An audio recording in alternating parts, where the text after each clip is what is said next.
신명기 16장 13절에서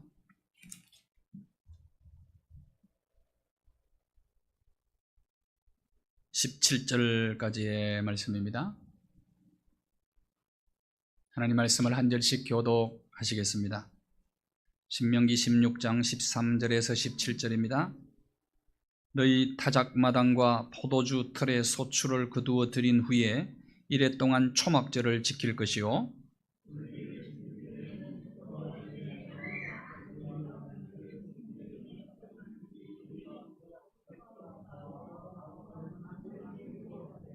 내 하나님 여호와께서 택하신 곳에서 너는 이래 동안 내 하나님 여호와 앞에서 절기를 지키고 내 하나님 여호와께서 내 모든 소출과 내 손으로 행한 모든 일에 복을 주실 것이니 너는 온전히 즐거워할지니라.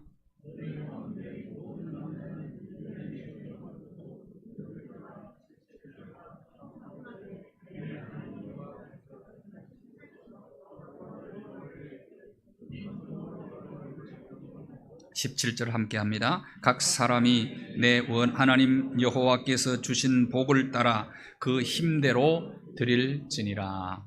아멘. 국민일보 미션난 겨자씨의 대머리가 되어도 감사해야 할 조건 5가지를 소개했습니다. 첫 번째가 여자들은 무조건 감사해야 된다. 여자들은 대머리가 거의 없다. 두 번째, 하나님이 사랑하는 사람의 이마를 많이 쏟아듬어 주어서 대머리가 되었으니 사랑을 많이 받았으니 감사해야 된다. 거지 대머리는 없다네요. 거지 대머리. 그러니까 굶지 않고 산 것에 대해서 감사해야 된다. 대머리는 비누, 샴푸, 물을 상당히 절감할 수 있기 때문에 감사해야 한다. 5번째가 날마다 우리의 머리카락을 세시는 하나님의 수고를 들어드리는 효자이기 때문에 그렇게 감사해야 된다. 그럼에도 불구하고 감사의 조건을 찾아서 감사할 수 있는 사람이 그리스도인입니다. 지구촌교회 원로 목사님이신 이동원 목사님의 아들, 둘째 아들 이범 집사 42살에 암으로 세상을 떠나게 됩니다. 아들을 천국 환송 예배를 드리면서 하나님 앞에 감사의 시를 10가지로 썼습니다. 아들, 범과 작별하며 드리는 감사 인사. 제목이 그렇습니다. 아들이 그 지독한 암의 통증에서 해방되어서 감사합니다. 영광의 나라 천국에 입성하여 감사합니다. 그동안 유머가 많았던 아들을 인해서 누린 기쁨을 감사합니다. 불평하지 않고 남편을 잘 섬기는 며느리와 애교덩어리 손자를 남겨주어서 감사합니다. 어려서 게임을 좋아하더니 게임 변호사가 된 것을 미국에는 게임 변호사도 있어요. LA에서 게임 변호사 역할을 했었습니다. 아들의 고통을 통해서 독생자 예수님을 보내신 하나님 아버지의 고통을 알게 하심을 감사합니다. 아들의 암투병을 통해서 수많은 암 환자의 고통과 연대하게 된 것을 감사합니다. 자식을 먼저 떠나보낸 수많은 부모님들의 고통과 연대하게 되어서 감사합니다. 우리 아들의 치유를 위해서 기도한 수많은 중보 기도자들과 한 지체가 된 것을 감사합니다. 아들이 간 천국을 더 가까이 바라보게 되어서 또 감사합니다. 소양은 목사님이 공산당의 총회에서 2 아들을 잃고 난 다음에 장례식장에서 감사의 시를 10가지로 표시를 했습니다. 아마 그 생각을 하면서 목사님이 감사의 시를 썼다고 봅니다. 핵심 키워드가 3가지예요. 3가지. 천국, 그리고 연대, 공동체의식입니다. 아들이 고통스럽게 죽어가는 그 모습을 지켜보면서도 그 절박한 상황, 절체절명의 위기 상황 속에서도 아들과 이별을 하면서 감사의 조건을 찾을 수 있는 사람이 진정한 그리스도인 아니겠습니까?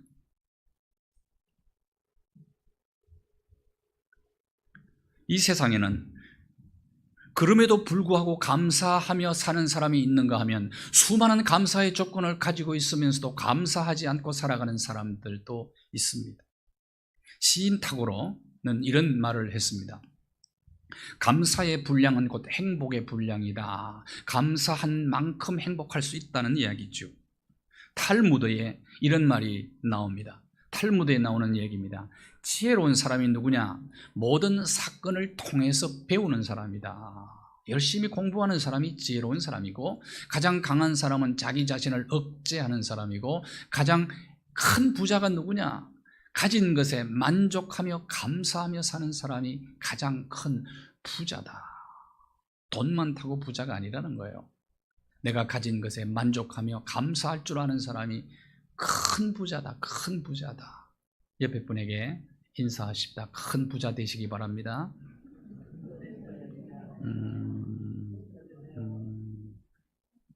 아니, 부자 되기 싫으세요? 큰 부자가 누구냐는 겁니다. 지금 현재에 만족하면서 감사하며 사는 사람이다. 감사. 스펄전 목사님은 이런 얘기를 했습니다. 불행할 때 감사하면 불행이 끝나고 형통할 때 감사하면 형통이 연장된다. 그런 얘기를 했어요. 처음 교회에 나온 어떤 사람이 목사님에게 하소연을 하면서 질문을 했습니다. 목사님, 옛날에는 하나님이 기적을 많이 행하셨는데 요새는 왜 기적을 행하지 않으십니까? 교회에서 하나님이 오늘도 여전히 기적을 행하신다면 수많은 사람들이 구름처럼 몰려올 것입니다. 그때 목사님이 빙그레 웃으면서 이렇게 대답을 했습니다. 하나님은 오늘날도 매일같이 기적을 행하신답니다. 근데 사람들이 너무 바빠서, 너무 분주해서 하나님이 행하시는 기적들을 느끼지를 못하고 있다. 바람소리, 물소리, 새소리, 이것도 기적이다. 아침에 일어날 때마다 어김없이 햇살을, 우리가 아침 햇살을 받으며 하나님께서 비추어 주시는 그 햇빛도 기적이다. 우리가 매일 마시는 물도 기적 아니냐? 신선한 공기. 특별히 오늘 아침에 우리가 눈을 뜬 것도 기적이다. 오늘을 그토록 살고 싶어 했던 어떤 사람들은 어제 눈을 감으면서 오늘 다시 눈을 뜨지 못한 사람들이 얼마나 많이 있습니까?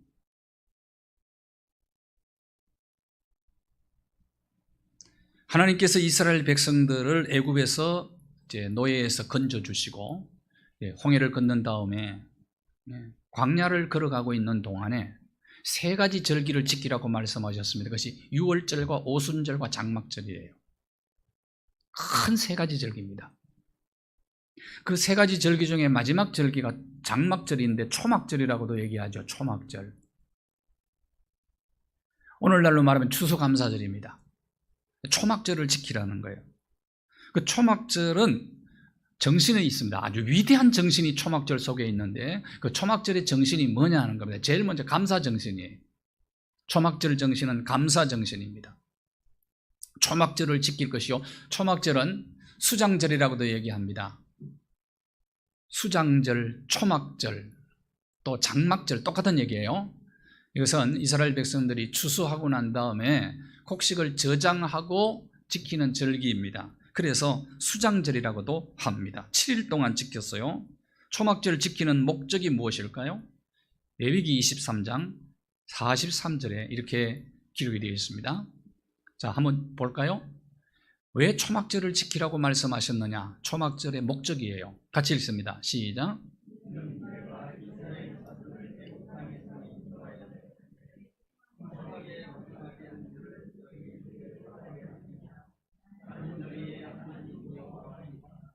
왜 초막절을 지키라고 하셨으면 이스라엘이 40년 동안 텐트 생활을 했습니다. 광야에서. 그게 바로 초막이었어요. 거기에 거주한 줄을 대대로 알게 하려 함이니라.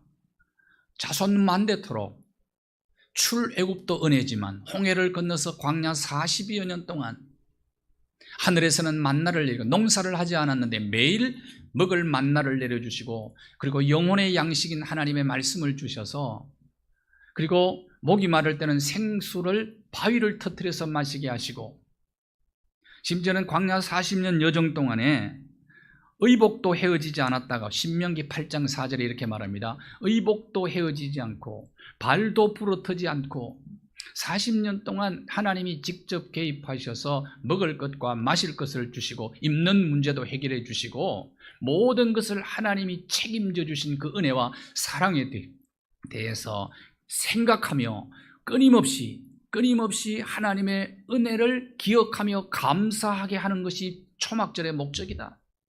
자손, 이것이 이스라엘의 힘입니다. 지금도 이스라엘은 강력한 힘을 가지고 있어요.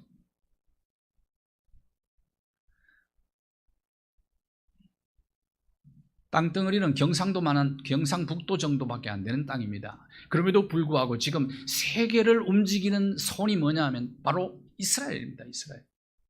이스라엘이 세계의 배꼽이에요. 지금도. 어디에서 이런 힘이 나오느냐 그 말입니다. 초막절 정신이에요. 초막절 정신이 굉장히 중요한 이스라엘의 힘이 되고 있다는 겁니다. 초막절이 되면 이스라엘 백성들은 초막절을 어떻게 지켰느냐? 그들은 자기 집에서도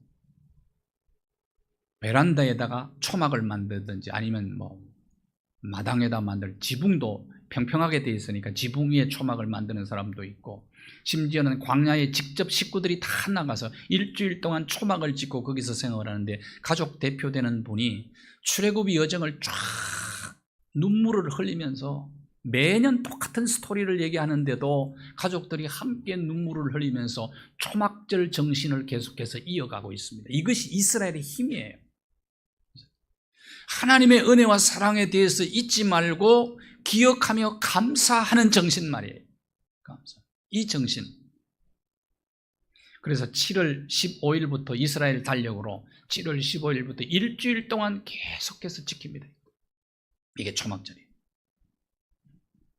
소크라테스의 아내가 이름이 크산티테인데 악처였다고 그래요. 어느 날 소크라테스가 제자들을 가르치고 제자들과 토론을 하고 밤늦게 들어오니까 마누라가 화가 머리 끝까지 잔소리를 하기 시작하는데 소리를 지릅니다. 당신은 가장이 되어서 식구들이 먹는지 굶는지조차도 모르고 밤늦게 어디를 돌아다니다 오냐고, 집은 뭐 때문에 들어오냐고 소리를 지르며 화가 나니까 물을 한 바가지 떠다가 소크라테스한테 막 끼얹었어요. 그래서 소크라테스가 화를 내지 않고 호탕하게 한번 웃더니 이렇게 얘기하더랍니다. 조금 전에는 천둥이 치더니 소나기가 오는구만. 친구가 그 모습을 지켜보고 있다가 여보게 저런 여자하고 어떻게 사냐? 헤어져라 헤어져. 그런데 유명한 말을 그때 친구에게 소크라테스가 남깁니다. 나는 내 아내 때문에 감사한다네. 아내가 악처가 아니었다면 내가 어찌 철학자가 될 수 있었겠느냐. 테스형이 역시 달라요. 테스형이 두 분 있습니다. 역사 속에. 소크라테스와 히포크라테스입니다. 어쨌든 유명한 사람이. 예수님 오시기 몇백 년 전의 사람인데도, 예수님 안 믿는 분인데도 어떻게 감사의 조건을 사건 속에서 찾아서 감사를 드릴 수가 있었겠어요? 역시 철학자죠. 어떤 상황과 어떤 여건 가운데서도 감사의 조건을 깊이 생각하면 찾을 수가 있습니다. 영어로 감사가 뭡니까? 영어로. 우리 아이들 왔는데 영어로 감사가 뭐지요? thank. 이 thank라는 단어는 원래 think라는 단어에서 왔다고 그래요. think는 생각한다에서. 그러니까 think에서 thank가 오는 거죠. 생각해보라는 거예요. 공중에 날아다니는 새를 보라. 저들은 길쌈도 하지 않는데 하나님이 비피고 먹이지 않느냐 이 말이에요. 하물며 너희일까 보냐. 한번 생각해보라.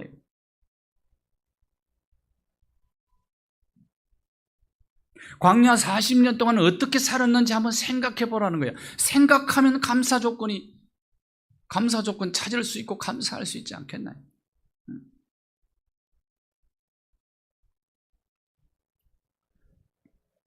우리의 삶 속에 찾아보면 감사거리가 너무 많습니다. 생각해보면 감사거리는 차고 넘치는 겁니다. 명심보감에 보면 몸에 한 가닥 실오락이라도 감았거든 배짜는 여인의 수고를 생각하라. 밥을 삼시세끼 먹고 있다면 농부의 수고를 생각하라. 저희 이제 어릴 때는 선조들이 또 우리 어른들이 밥상머리 교육을 했어요.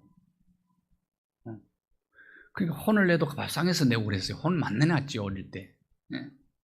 밥풀을 흘리면 혼납니다. 벌 받는다고. 그러면서 쌀 밑자를 가지고 교훈을 하지 않았습니까? 농부들의 손이 88번 닿아야 네 입에 밥이 들어간다 이놈아. 밥을 흘리면 되냐? 남기면 되냐? 생각해보라는 거예요. 농부의 수고를 생각하라. 길쌈하는 여인들의 수고를 생각하라. 감사하지 않을 수가 없죠.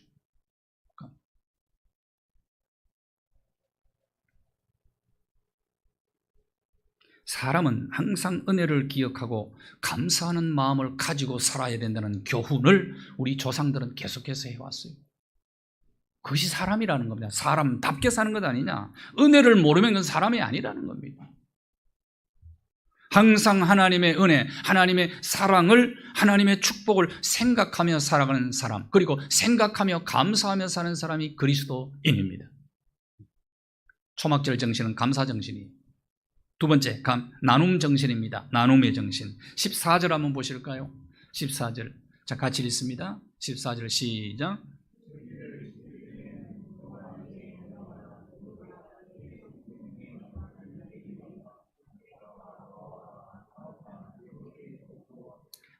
자, 함께 하십시다. 함께 즐거워하라. 함께 즐거워하는, 이게 무슨 말입니까? 초막절은 함께 나누는 절기다. 초막절은 더불어 축제예요. 소유의 축제가 아니고 나눔의 축제입니다.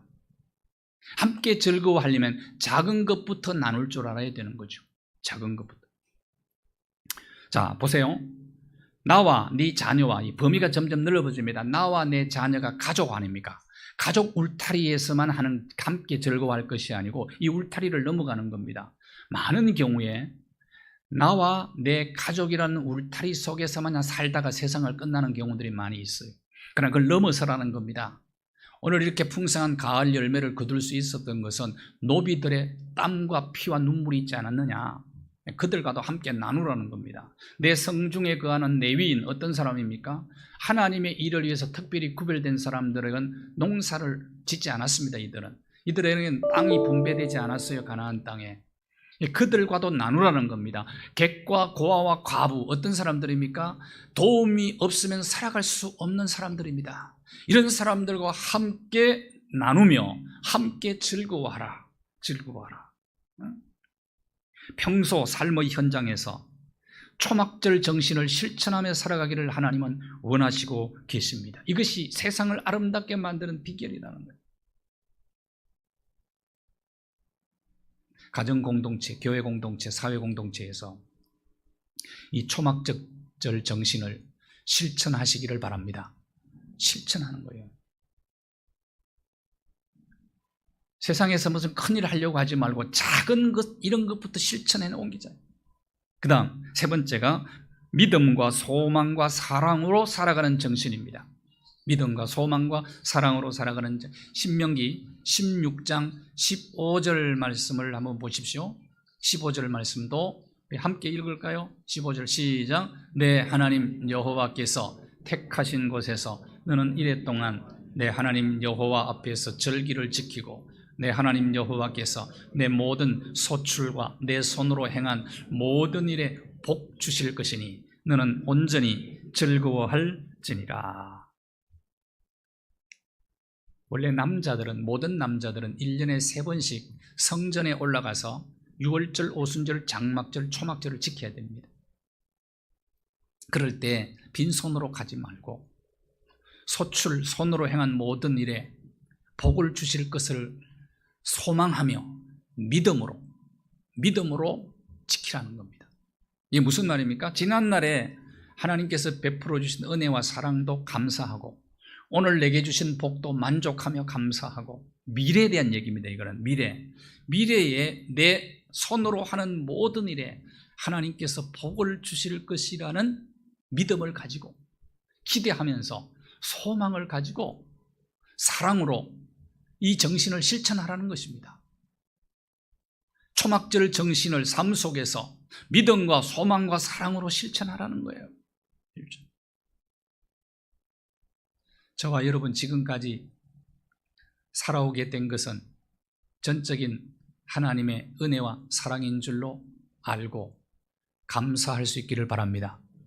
오늘 여러분의 삶의 현장이 내게 주신 분복이라고 생각하고 만족하며 감사하셔야 돼요. 미래는 어떻게 전개될까요? 포스트 코로나 다들 불안해합니다. 두려워합니다. 그러나 기회가 될 수 있습니다. 이런 시대일수록 우리에게 더 필요한 것은 믿음입니다. 그리고 소망입니다. 앞으로 내가 하는 모든 일에 하나님께서 복 주실 거라고. 믿음과 소망과 사랑으로 살아가는 삶은 점점 더 좋아질 수밖에 없습니다. 회복 아니라 진보만 있을 뿐이에요. 믿음과 소망과 사랑으로 범사에 감사하며 나아가는 자의 삶은 점점 더 좋아질 것입니다. 주 안에서 형제 자매된 저와 여러분의 삶은 앞으로 더 좋아질 거예요. 점점 좋아질 거예요. 계속 좋아질 거예요. 끝까지 좋아질 거예요. 영원히 좋아질 거예요. 이 믿음을 가지라는 얘기예요. 이 말씀이. 염려하지 말고 미래에 대한 소망이 있는 사람은 생기가 넘치는 거예요. 로마서 12장 12절 한번 보십시오. 그리스도인이 어떤 사람이라는 겁니까? 로마서 12장 12절. 어떤 환난이 있어도 참아요. 기도에 항상 힘써요. 그리고 환난 중에도 소망 중에 즐거워하는 겁니다. 즐거워. 왜요? 믿음이 있기 때문에. 소망을 하나님께 두고 살기 때문에 세상 그 어떤 것도 우리의 참된 소망이 될 수가 없습니다. 썩은 새끼줄과 같은 거예요. 세상 것들은. 그러나 정말 우리의 소망, 우리가 붙잡아야 될 줄은 하나님 줄입니다. 하나님 줄. 하나님께 소망을 두고 믿음을 가지고 사랑으로 초막절 정신을 실천하며 나아가는 자의 삶은 퇴보가 없어요. 퇴보가. 전진만 있을 뿐입니다.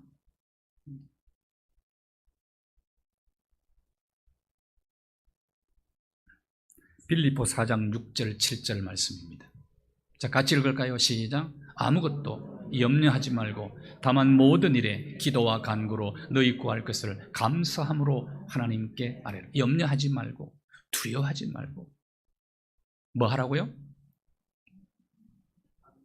감사하며 기도하라는 거예요. 다시 말하면 믿음과 소망과 사랑으로 살아라 이 말이에요. 그 노래 있잖아요. 유명한 노래. Don't worry, be happy. Don't worry, be happy. 염려하지 말고 감사하면서 기도하라 이 말이에요. 그러면 하나님의 평강이 너희 마음과 생각을 지켜주시리라. 약속이잖아.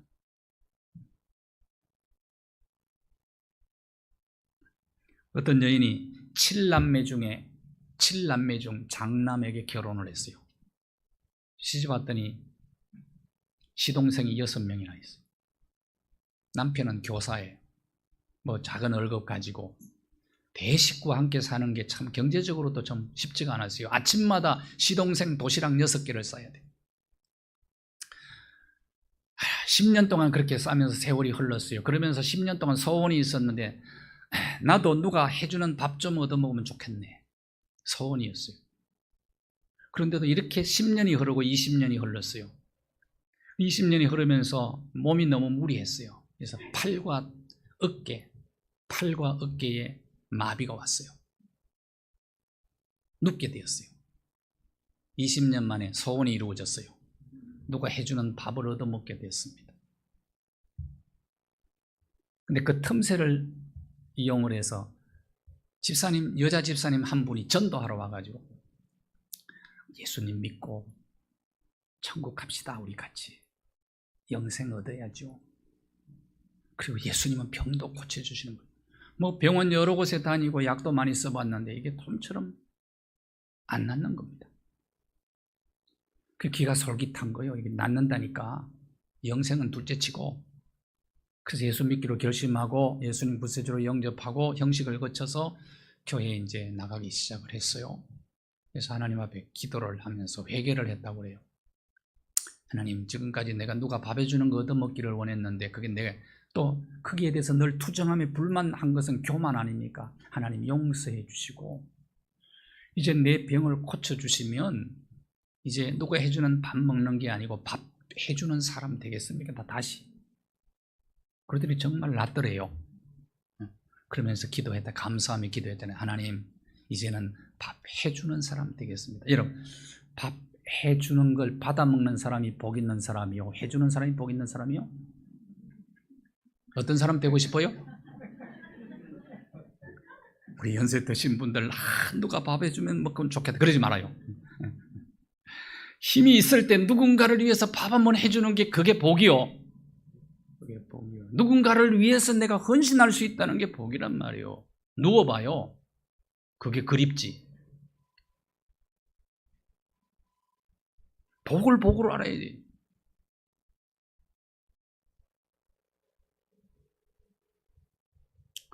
이스라엘 백성들이 하나님의 은혜에 감사하지도 않고 불평불만하다가 어떻게 됐는지 아시죠? 가데스바네에서 12명의 정탐꾼을 가나안에 보내가지고 우리가 정탐하고 갈만하면 가고 그렇지 않으면 못 들어간다. 이렇게 나온 거예요. 10명이 보고를 합니다. 그 땅은 우리가 들어가서 살 땅이 아니다. 그들에 비하면 우리는 메뚜기다, 메뚜기. 이 죽었다, 입니다. 그래서 보고 듣고는 밤새껏 울며 통곡하며 원망하며 차라리 애굽에서 죽었으면 좋았을 걸, 그리고 광야에서 쓰러져 죽었으면 좋았을 걸. 그때 하나님이 뭐라고 말씀하십니까? 민수기 14장 28절에 보면 그래, 너희 말이 내 귀에 들린 대로 너희에게 행하리라. 결국은 말대로 됐거든. 그 말이 참 중요한 거예요. 누가 해주는 밥 얻어먹고 그때 마시라니까. 말이 씨가 된다니까, 말이.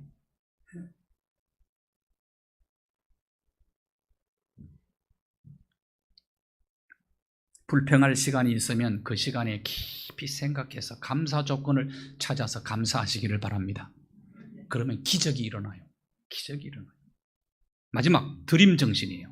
초막절 정신은 16절 17절을 한번 보실까요? 무교절 77절 초막절에는 택하신 성전에서 여호와를 빈손으로 배웁지 말아라. 빈손으로 배웁지 마라. 17절은 같이 읽습니다. 시작. 각 사람이 내 하나님 여호와께서 주신 복을 따라 그 힘대로 드릴지니라. 즐거운 마음으로 하나님 앞에 절기를 지키러 올 때는 빈손으로 오지 말고 하나님 앞에 즐겁게 드리라. 그렇게 말합니다. 역대상 29장 14절에 보면 이 드림 정신을 잘 실천했던 왕이 있습니다. 그 왕이 다윗 왕입니다. 같이 읽을까요? 역대상 29장 14절입니다. 시작. 나와 내 백성이 무엇이기에 이처럼 즐거운 마음으로 드릴 힘이 있었나이까? 모든 것이 주께로 말미암았사오니 우리가 주의 손에서 받은 것으로 주께 드렸을 뿐이다. 다윗이요, 자기가 백향목궁의 왕궁에 향기가 가득 난 그 백향목으로 지은 궁에서 살면서 하나님의 법궤는 해달의 가죽 컴컴한 데 있는 걸 보고 너무 마음이 아파서 성전을 짓고 싶어 했어요. 근데 하나님께서 너는 못 짓는다고 그래. 너 피 많이 흘렸지. 군인이라 전쟁 많이 해서 네 아들이 성전 지을 거다. 근데 성전은 아들이 짓는데 건축 자재나 모든 준비는 다윗이 다 해줍니다. 다윗이 헌금을 그렇게 해요. 그러면서 한 얘기입니다. 드릴 힘이 있는 것 정말 감사합니다. 그런데 그 드릴 힘이 어디서 나오냐? 하나님께로부터 받은 겁니다. 그런데 드린 것은 하나님께 조금 돌려드렸을 뿐입니다. 어떤 목사님이 다윗이 얼마만큼 드렸는가를 계산을 했더라고요. 다윗이 전체 드린 걸 계산하니까 1조가 넘더래요. 저는 계산 안 해봤습니다. 맞는지 틀린지는. 1조가 넘더래요. 1조. 그러면서 즐거운 마음으로 드릴 힘이 있어서 감사합니다. 모든 것 주께로부터 왔는데, 이 정신 말입니다. 이것이 바로 초막절 정신이에요. 초막절 정신. 갈라디아서 6장 7절 보십시오. 하나님의 이 농작의 법칙은 심는 대로 거두는 법칙입니다. 수량의 법칙이 있어요. 종자의 법칙이 있어요. 심는 대로 거두지요, 심은 만큼 거두지요. 고린도후서 9장 6절과 7절을 우리 같이 한번 읽을까요? 시작. 이것이 곧 적게 심는 자는 적게 거두고 많이 심는 자는 많이 거둔다 하는 말이로다. 각각 그 마음에 정한 대로 할 것이요 인색함으로나 억지로 하지 말지니 하나님은 즐겨내는 자를 사랑하느니라. 하나님 앞에 우리의 정성, 마음 담겨져 있어야 하나님이 그것을 받으시죠. 인색함으로 억지로 드리는 것은 하나님이 그렇게 기뻐하지 않으시죠.